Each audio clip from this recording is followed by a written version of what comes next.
Vidite, ova me situacija, upoznavanje ovoga konja, podsjetilo na jednu priču koju sam davno napisala. A s obzirom da ja knjigu uvijek imam pri ruci, mogu se podsjetiti kako je ta priča išla. Češ i ti čuti priču? Jel da? I ti si u njoj. Darin je svake subote išao na jahanje. Znali su to svi njegovi prijatelji, znanci, pa i klinci iz susjednih razreda. Svi su oni znali da su Darinu konji prekrasni, divni i baš super. Od onog trenutka kad ga je djed podignuo visoko i na samo nekoliko sekundi spustio na nemrina leđa svoga konja. Riđan se malko promeškoljio kao da želi otjerati dosadnu muhicu sa svojih leđa.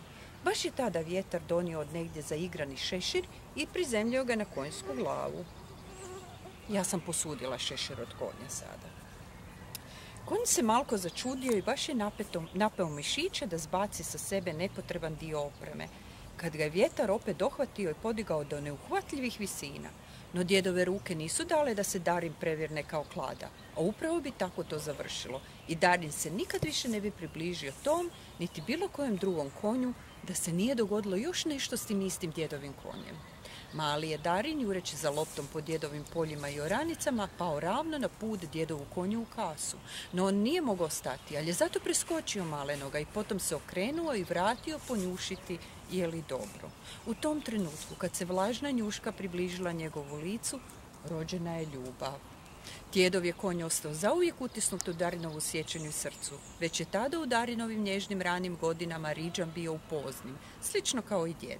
No Darin je od tada provodio dane na hipodromu, točnije subote, jer je to bio jedini tatin slobodan dan kad ga je mogao pratiti.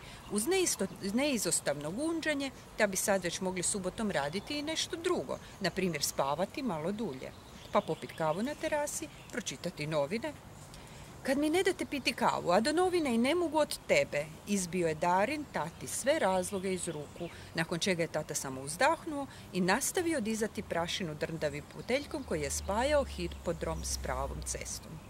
Konji bi svaki put željno dočekali Darina, visoko se podižući na stražne noge.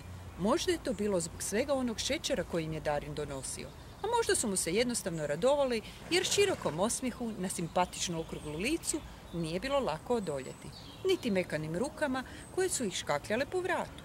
No unatoč svemu, Darin, što nikad ne bi priznao nikome od prijatelja, znanaca i klinaca iz susjednih razreda, nikad nije jahao konja. Jer ako nekoga doista voliš, ne stežeš ga remenjem i ne penješ mu se na leđa. Osim ponekad tati. I to samo nekoliko sekundi, odnosno minuta. I bez sedla. Tako smo mi u ljubavi pustili i naše konjića da ode na počinak.